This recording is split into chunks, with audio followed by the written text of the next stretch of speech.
তেলাকুচি শাক করছি। আর এই শাক ব্লাড প্রেশার সুগার কমাতে সাহায্য করে, আপনারা সবাই জানেন।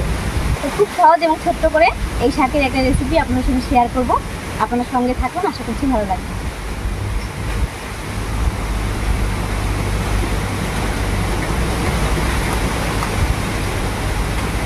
এই শাকগুলো কিন্তু লাগাতে হয় না, এমনিতেই গাছের উপর হয়েছে। আর এই শাকে যখন বড় হয়ে যায় গাছগুলো, তখন এর মধ্যে ফলও হয়। এই শাকের একেবারে কচি ডগাগুলো আমি নিচ্ছি। এই দেখুন,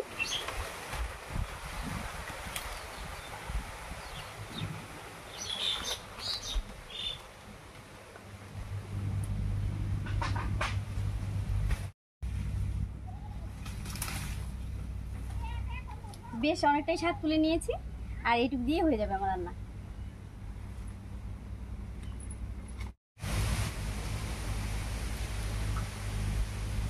শাকটা তুলে নিয়ে এসেছি, এবার একটু বেছে নিচ্ছি।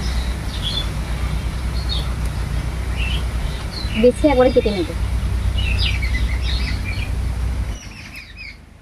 যে ডাটাগুলো খুব নরম কচি সেগুলোই দেবো, আর শক্ত যে ডাটাগুলো সেগুলো দেবো না।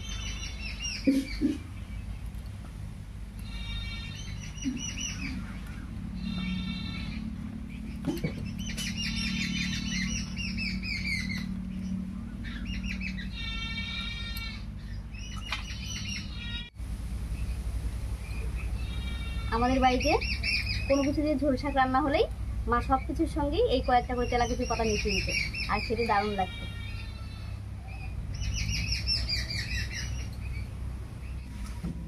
ডগার মধ্যে যে এই সরু সরু অংশগুলো রয়েছে এগুলো ফেলে দেবো। এগুলো দিলে কিন্তু রান্নার মধ্যে একদম শক্ত শক্ত হয়ে থাকবে।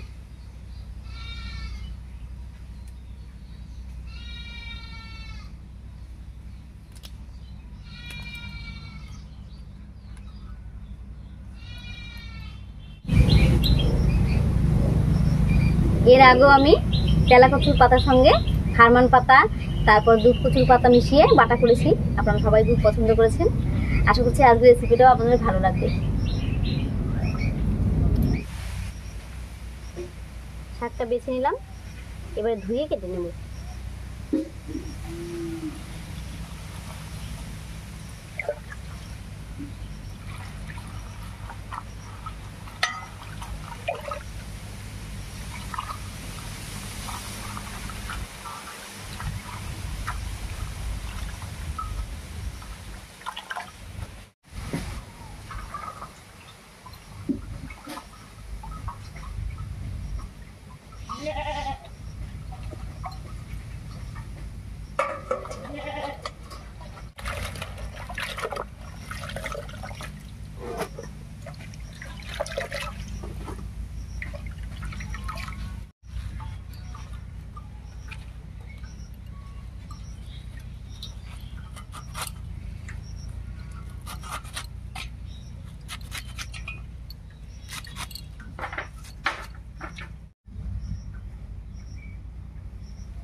শাকটা কেটে নিয়েছি, এবারে উনুন জ্বালিয়ে নেব।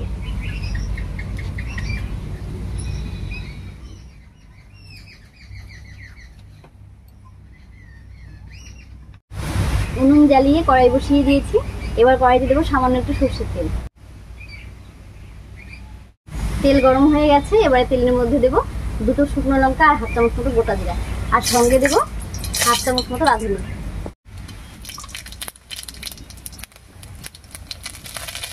এর উপরে দেবো চেরা কাঁচা লঙ্কা।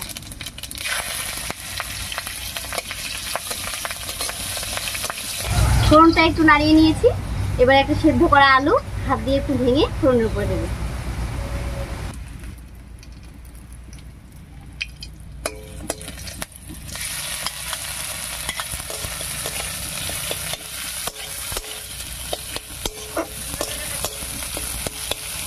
ফোড়নের উপরে আলু দিয়ে একটু নাড়িয়ে নিয়েছি, এবারে দেবো স্বাদ মতো লবণ আর হলুদ।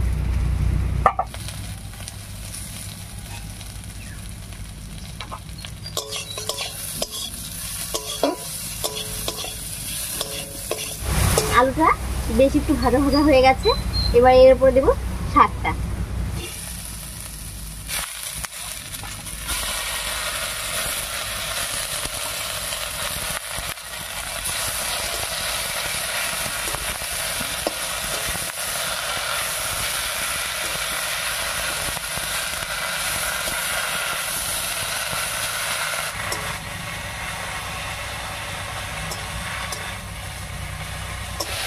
শাকটা দিয়ে আলুর সঙ্গে খুব ভালো করে মিশিয়ে নিয়েছি। এবারে সামান্য একটু লবণ শাকের উপরে।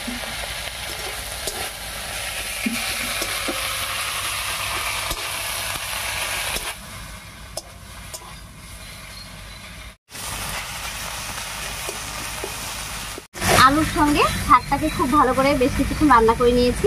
এবার একটুখানি জল দেব।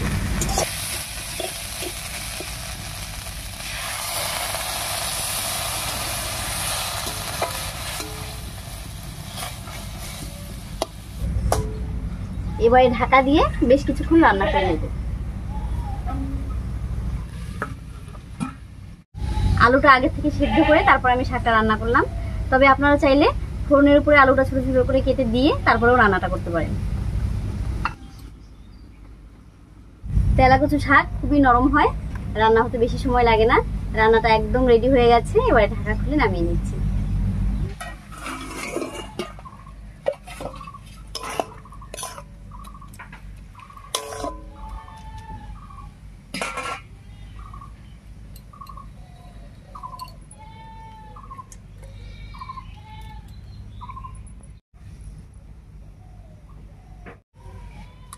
আলু দিয়ে তেলাকুচুর ঝোল শাক একদম রেডি হয়ে গেছে।